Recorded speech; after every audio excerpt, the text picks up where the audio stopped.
হয়ে যাওয়ার পর একটু বৃষ্টি যখন থামলো তখন এই যে আমার বারান্দায় গরুগুলো দেখেন, এটা হচ্ছে আমার দেবরের ছোট দুইটা ছোট বালতিতে আটকায় রেখে, এটা দেখলে আমার খুবই ভালো লাগে এই জিনিসগুলা।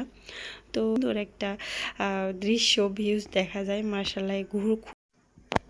আসসালামু আলাইকুম। তো আজকে হচ্ছে সকাল থেকে বৃষ্টি হচ্ছিল।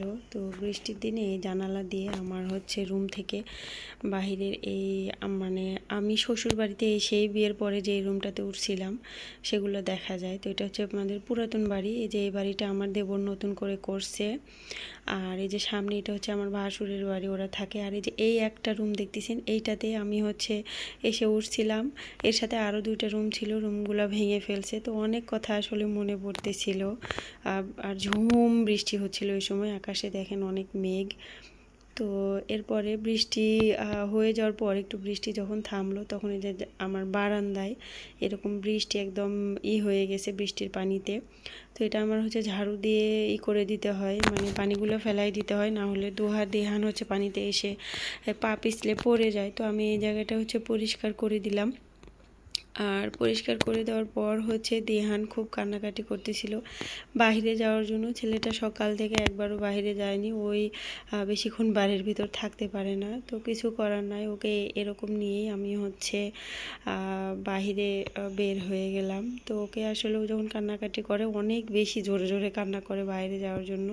তো টিপ টিপ বৃষ্টি কিন্তু হচ্ছে এখনও, গুড়ি গুড়ি বৃষ্টির মতো। তো বাহিরে বলতে এই যে সামনে আমার ওই দেবরের বাড়িতে একটু যাব ওকে নিয়ে। দুহাও মনে হয় আগেই গেছে, ওই জায়গায় খেলা করতেছে। তবে এই যে এই জিনিসগুলো দেখেন, টিনের চালার বৃষ্টি এর পানি যখন এরকম করে পড়ে বালতিতে আটকায় রাখে, এটা দেখলে আমার খুবই ভালো লাগে এই জিনিসগুলা।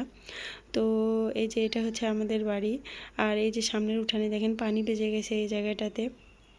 তো আসলাম, আসার পরে বৃষ্টির দিন আমার আসলে খুব একটা ভালো লাগে না এখন, কারণ ছোট বাচ্চা দুইটা নিয়ে আমার আর বৃষ্টির দিন একদমই ভালো লাগে না। মানে বৃষ্টির দিন আসলেই বলতে পারেন আরও আমার কাজের ব্যাঘাত ঘটে যায় সব কিছুতেই। আর দুহা দেখেন এই জায়গাটাতে এসে জুনাইদের সাথে এখানেও কিন্তু ওই মোবাইল দেখতেছে, এটা যে ঘরে দেখবে তা পছন্দ করে না, সারাক্ষণ বাইরে থাকতে চায়।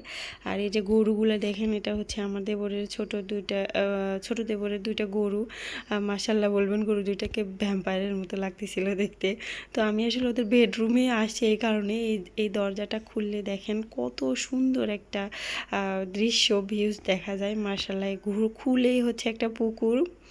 এই পুকুরটা কিন্তু অনেক বড়, দেখেন তার মধ্যে বৃষ্টি হচ্ছে, অনেক সুন্দর লাগতেছিল এই জায়গাটা। আর একটা পেঁপে গাছ আর একটা কলা গাছ দিয়ে পুরোটা দেখা যাচ্ছিল না। পুকুরটা কিন্তু অনেক বড়।